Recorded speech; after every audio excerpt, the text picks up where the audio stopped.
Good morning, Radhe Radhe সবাইকে। আশা করি সবাই ভালো আছো, আমিও ভালো আছি।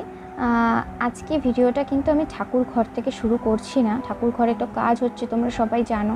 সেই জন্য আমি গপুকে মানে আমার ঘরেরই একটা শোকেসের মাথায় জায়গা করে রেখেছি। এটা দেখো, আমার মিস্টার গাঙ্গুলির অফিসের একজন কালিগস পাঠিয়েছে। তো জন্মাষ্টমী যেহেতু আসছে, তো ওই জন্যই উনি আমার গপুকে পাঠিয়েছে। এটা এটা গপুর বসার একটা আসন, ভীষণ সুন্দর হয়েছে দেখতে, আমার ভীষণ ভালো লেগেছে। আসনটা আমার সত্যিই ভীষণ ভালো লেগেছে।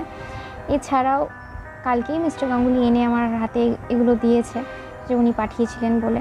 এখানে একটা ছোট্ট পুচকি সুন্দর মিষ্টি জামা রানি কালার আর ব্রাউন কালারের উপর দিয়েছে। তো আমি হয়তো এটা গপুকে আজকালের ভেতরে একটা নতুন জামা পরাবো, আর একটা পরাবো জন্মাষ্টমীর পর। আর এটা একটা ইয়েলো কালারের জামা দিয়েছে। আমার গপুর কিন্তু ইয়েলো কালারের জামা প্রচুর আছে। ভগবান কৃষ্ণের হলুদ রঙটা খুব পছন্দ, সেই জন্যই তো তাকে পীতাম্বর বলা হয়। আর এইটা দেখো, একটা পাগড়ি দিয়েছে, পাগড়িটাও খুব সুন্দর। তবে আমার এই পাগড়িটা কিন্তু ভীষণ ভালো লেগেছে। আমার গপুর কিন্তু একটা অলরেডি হলুদ রঙের পাগড়ি রয়েছে। তো যাই হোক, আর এখানে ধূপকাঠি দিয়েছে। তো অনেক অনেক ধন্যবাদ সেই দিদিকে। যাই হোক, আর এটা সানডের ভিডিও তোমরা দেখছো। আর এটা দেখো সকালের ব্রেকফাস্ট, পরোটা ছিল, ঘুগনি, আর তার মধ্যে আলুর দম দেওয়া ছিল, কারণ এটা আমি দোকান থেকে আনা হয়েছিল। আর তোমাদের সাথে তো শেয়ারই করা হয়নি আমার ঠাকুর ঘরের কালারটা। দেখো, ঠাকুর ঘরের রং কিন্তু অলমোস্ট কমপ্লিটই হয়ে গেছে। এখন মিস্টার গাঙ্গুলি এই কী বলে গ্রিলগুলোকে রং করার জন্য ধরবে। গ্রিলগুলোর মধ্যে ব্ল্যাক আর রেড দিয়ে রংটা করবে আমাকে যতটা বললো। ওপরটা তো হোয়াইটই রয়েছে, অল্টারনেটে দেওয়াল, এটা দুটো সাইড হলুদ আর দুটো সাইড অরেঞ্জ করেছে। ঠাকুর ঘরে একটু ব্রাইট কালার থাকলেই ভালো লাগে, কালারটা মানে তোমার ফোটে ভালো, আর আলোটা কিন্তু খোলে বেশি। আমি একটু বলেছিলাম ডার্ক কালার করার জন্য, অ্যাটলিস্ট দুটো দেওয়ালে একটু ডার্ক করার জন্য, বাট মিস্টার গাঙ্গুলির নিজের ইচ্ছা যে এই হলুদটা কমলাটা দিয়ে কম্বিনেশনে করার। তো দেখতে কিন্তু ভীষণ ভালো লাগছে, ভীষণ অপূর্ব সুন্দর লাগছিল কিন্তু কালার হয়ে যাওয়ার পর। আর মিস্টার গাঙ্গুলি এগুলো সব নিজে অফিস মানে ছুটির দিনগুলোতে কাজগুলো করেছে, যেহেতু গপুর জন্মদিনও নিজে হাতে সব কিছু করতে চায়।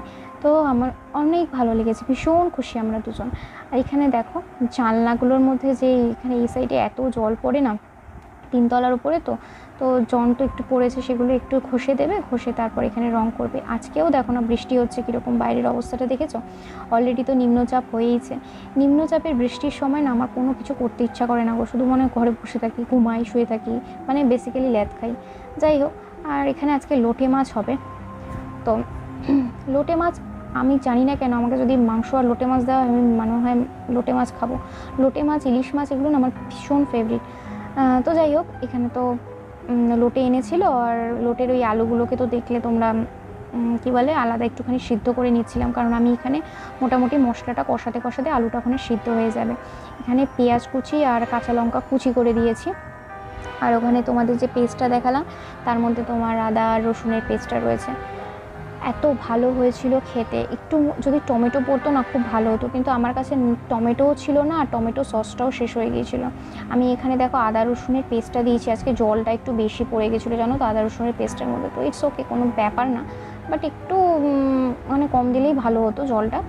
ঠিক আছে, তারপর আমি কষানোর সময় তো একটু শুকিয়েই নিয়েছি।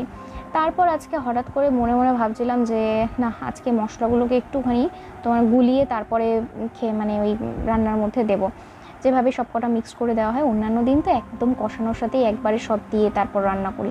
বাট আজকে একটুখানি গুলিয়ে দিলে মনে হয় না রঙটা একটু বেশি ভালো হয়। টেস্টটা খুব একটা ভ্যারি করে তা নয়, তবে রঙটা একটু ভ্যারি করে, সেটাই আমার মনে হয়। আর আমি এইসব চামচ ফামচ দিয়ে কিছু করি না গো, আমার ভালো লাগে না, বিরক্তিকর। আমি চামচ দিয়ে ভালো করে খেতেও পারি না জানো না, সত্যিকারের।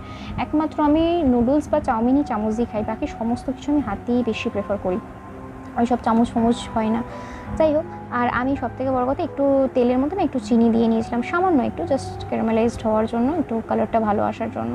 যাই হোক, দেখেছো আমি শুকিয়ে নিয়েছি কিন্তু জলটা, এখানে কিন্তু অতটা জল নেই। আবার দেখো, এক হাতে ফোন ধরে এক হাতে ওই প্লেট থেকে ইয়েটা নামানো কি সম্ভব? যাই হোক, ফোনটাকে একটু পজ করে তারপর তোমাদের মানে ক্যামেরাটাকে একটু পজ করে তারপরে মশলাটাকে ভালো করে দিয়ে এরপর ভালো করে আর কি কষাবো, তারপর তোমার মাছগুলো দিয়ে দেবে। আর আর আলুটা তো অলমোস্ট সিদ্ধ হয়ে গেছে। কষানোটা কিন্তু অসাধারণ হয়েছিল, ভীষণ ভালো লাগছিলো। দেখেছো তেলগুলো কিরকম ছেড়ে এসেছে। কষানোর সময় না একটা ভীষণ ভালো গন্ধ বেরোয়, জানি না কেন। মানে ওরা কি আগে থেকে বুঝতে পেরে যায় যে আজকে লোটে মাছ রান্না হবে। যাই হোক, কী সব বলছি। এনিওয়ে, লোটে মাছের যখন মাছ ধোয়া হয় বা ফ্রিজে এনে রাখে না শুরুতে, আমার গন্ধটা না বড্ড বিরক্তকর লাগে সত্যিকারের। মানে শুটকি মাছের কথা মনে পড়ে যায়। শুটকি কিন্তু আমার ভীষণ ফেভারিট একটা মাছ, বিশ্বাস করো। কারণ আমার বাবার বাড়ি, এই বাড়ি সবই বাঙাল। জানি না আমি বাঙাল ছাড়াও আর বাকিদের ভালো কতটা লাগে বা কী লাগে সেটা আমি বলতে পারবো না, কিন্তু আমাদের খুব ভালো লাগে। আমার তো খুবই ভালো লাগে। আর কিন্তু গন্ধটা আমি একদম নিতে পারি না গো রান্না করার আগে। ওরে বাপরে বাপ, এই লোটে মাছের গন্ধটাও আমার মনে হয় রান্না করার আগে ওই শুটকি মাছ একটা ফ্লেভার এনে দেয়। কারণ শুটকি তো লোটে মাছকে শুকিয়েই করা হয়। ভীষণ বিচ্ছিরি একটা গন্ধ হয়ে যায়। মানে ঘরে ঢুকলেই না মনে হয় লোটে মাছ নয় শুটকি মাছ আনা হয়েছে, সেরকম একটা ধারণা মনে হয়। তো ফ্রিজ খুললেই, ফ্রিজের মধ্যে এসেই দেখেছিল আজকে লোটে মাছটা, আর খুলেছি আমি বুঝে গেছি এই লোটেই এসছে আজকে। তারপরে এখানে একটুখানি তোমার গরম মশলা গুঁড়ো দিয়ে দিয়েছিলাম, অলমোস্ট হয়ে গেছে। দেখো না এই যে কড়াইয়ের মধ্যে যে যখন লেগে যায় শুকিয়ে আসে, কী যে ভালো লাগে গো, বিশ্বাস করো। এইটা দিয়ে মনে পুরো ভাত খেয়ে নেবো। তোমাদের সেই আগে একবার বলছিলাম না যে মা যখন রান্না করতো, মায়ের হাতের মতন লোটে মাছ আমি কারোর খাইনি। তো তখন ওই আলুগুলোকেই না মাছ ভাবতাম ছোটোবেলায়, বুঝতে তো পারতাম না তাই। আর এখানে আজকে একটা তোমার ভেজ তরকারি হবে লোটে মাছের সাথে। তার মধ্যে দেখো এখানে পুঁই শাকের পাতা, পুঁই শাক ডাঁটা, আলু আর কুমড়ো দিয়ে। আজকে বিশ্বাস করবে না, এই ভেজ তরকারিটা এত ভালো হয়েছিল খেতে। আমি এখানে 5 ফোড়ন, শুকনো লঙ্কা আর তেজপাতা জাস্ট ফোড়ন দিয়েছি। তারপরে এই সমস্ত কিছুকে, যতগুলো সবজি ছিল সব কিছুকে দিয়ে দিয়েছি। এর মধ্যে নুন, হলুদ আর সামান্য একটু ধনের গুঁড়ো দিয়েছিলাম। ধনের গুঁড়ো দিয়ে ওই পাতাগুলোকে দিয়ে সব দিয়ে চাপা দিয়ে দিয়েছি। সবাই মানে লোটে মাছ খাওয়ার আগে তো এটা খেয়েছে, মানে এত ভালো বলছিল যে কি বলবো। আর যদিও আমার সবজি খেতে এত মানে পছন্দিদার লাগে না, সবজি খেতে আমি খুব একটা ভালোবাসি না, বিরক্তিকর লাগে খুব সত্যিকার। আমার মানে ঘাস ফুস ভালো লাগে না। যাই হোক, একটু মাছ মাংস হলেই বা ডিম হলেও চলে, কিন্তু সবজি খাওয়ানো আমার বাবার বাড়ি থেকেই মানে আমার কাছে একটা বিশাল প্রবলেমেটিক জিনিস। বাড়িতে যখন আগে সবজি রান্না হতো না, তার থেকে মনে হতো একটু ডাল ভাত আর মা একটু ডিম ভেজে দিক, তাহলেই আমি খেয়ে নেবো।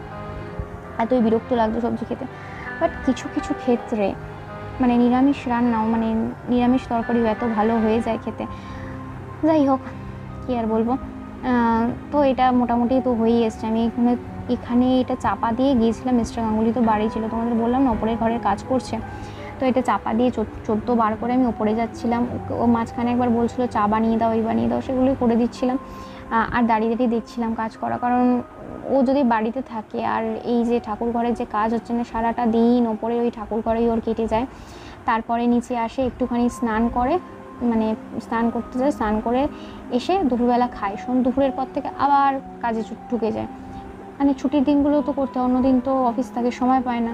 তো ছুটির দিনগুলো পুরোটা ব্যস্ত হয়ে যায়। আবার সন্ধ্যাবেলা এসে আমি আজকে বললাম যে তুমি দুপুরে স্নান করার সময় শ্যাম্পু করবে, তো বললো কি না, আমি একদম রাত্রিবেলা যখন ফ্রি হব তখন একেবারে শ্যাম্পু করে দেবো। যাই হোক, যা ইচ্ছা করুক আমার আর কি। আর এটা একটুখানি চিনি দিয়েছিলাম। আজকে আমি যে ভয়েস দিচ্ছি কেমন একটা মানে কি বলবো, এনার্জি লস বলে মনে হচ্ছে না সত্যিকারের। আজকে এনার্জি একটু লস, একটু ডাউন আছে, কারণ আজকে শরীরটা না ঠিকঠাক সাথ দিচ্ছে না, বুঝতে পারছি না কেন। যাই হোক, এখন জন্মাষ্টমী মোটামুটি তো আর বেশি দিন বাকি নেই, সেটা নিয়ে একটু টেনশনে রয়েছে। যাই হোক, রান্নাবান্না হলো, দুপুরে খাওয়া দাওয়া হয়েছে, তারপরে একটুখানি শুয়ে রেস্ট নিচ্ছিলাম। মিস্টার গাঙ্গুলি তো শোয়ার পর সিন নেই। আর সন্ধ্যাবেলা একটুখানি সিঙ্গারা নিয়ে এসেছিলো, মুড়ি দিয়ে সিঙ্গারা দিয়ে মাখছিলাম। এই সন্ধ্যাবেলা যদি মুড়ি খাওয়া হয় না, রাত্রিবেলা খাওয়াটার একদম 12টা বেজে যায় সত্যিকারের। আমাদের সন্ধ্যাবেলা মানে সন্ধ্যে 6টা নয়, বিশ্বাস করো। আমাদের সন্ধ্যাবেলা মানে মোটামুটি তোমার ধরে নাও ওই 7:30 8টা তো হবেই, 8টাই ধরে নাও মোটামুটি 8টা। রাত্রিবেলার খাওয়া হতে 11টা 11:30 হয়। কী করবো বলো, এরকমই হয়ে আসছে। আমার বাবার বাড়ি তো বেসিক্যালি এরকমই মানে রুটিন ছিল, খুব একটা আলাদা নয় আমার শ্বশুরবাড়িতে। আর শ্বশুরবাড়িতেও এতখানি দেরি হয়। তো দুপুরবেলা এসে আমি একটুখানি যে শুয়েই এত ঘুমিয়ে পড়েছি। ভেবেছিলাম মিস্টার গাঙ্গুলির ওখানে দাঁড়িয়ে ওর কাজ দেখবো। তো মনে হচ্ছিলো চোখটা একদম বন্ধ হয়ে আসছে, একটু না শুলেই নয়। অন্যান্য দিন কিন্তু আমি দুপুরে খুব একটা ঘুমানো প্রেফার করি না, আজকে যেন বেশি ঘুম পাচ্ছিলো। তো এই সবে মাত্র মুড়ি খেলাম, তোমার তো দেখালাম মুড়ি সিঙ্গাড়া দিয়ে। আর চা এখন খাইনি, চা সেই সন্ধ্যাবেলা খেয়েছিলাম। আর এখন আবার যাবো, মিস্টার গাঙ্গুলি তো নিচে আসছে না, সেই ঠাকুর ঘরে বসে এখনও কাজই করে আছে। প্রায় 8:30 মতো বাজতে যায় এখন। তোর কাছে গিয়ে মুড়িটা একটু দিয়ে এলাম, ওখানেই খেয়েছে ঠাকুর ঘরেতেই। তো আমি যাব একটু পরে। ভালো লাগছে না আসলে, শরীরটা না আজকে ঠিকঠাক মানে জানি না কেন শরীর ভালো লাগছে না, না মন ভালো লাগছে না, কি ভালো লাগছে না বুঝতে পারছি না। বাট ঠিক করে জুৎসই হচ্ছে না কোনো কিছুতে। কাজ করছি, সব কিছুই করছি, মানে সব কিছুতে অ্যাটাচ থেকেও কেমন একটা ভেতর ভেতর যেন ডিটাচ রয়েছে। যাই হোক, তো ব্লগটার বেশি বাড়াবো না, কীরকম লাগলো সেটা জানিও। আর যে গ্রিল ফিল রং হচ্ছে না সেটা কমপ্লিট হোক, তারপর তোমাদের সাথে শেয়ার করব। গ্রিলটা পুরো কমপ্লিট হয়ে যাক তারপর। তো ভিডিও ভালো লাগলে লাইক শেয়ার কমেন্ট করো, ডু সাবস্ক্রাইব। আর this series with blog with hungry foodler, stay tune. দেখা হচ্ছে নেক্সট একটা ব্লগে, নেক্সট একটা ভিডিওতে খুব তাড়াতাড়ি। ততক্ষণ ভালো থাকো, সুস্থ থাকো, সাবধানে থাকো, সবাইকে ভালো রাখো। বাই।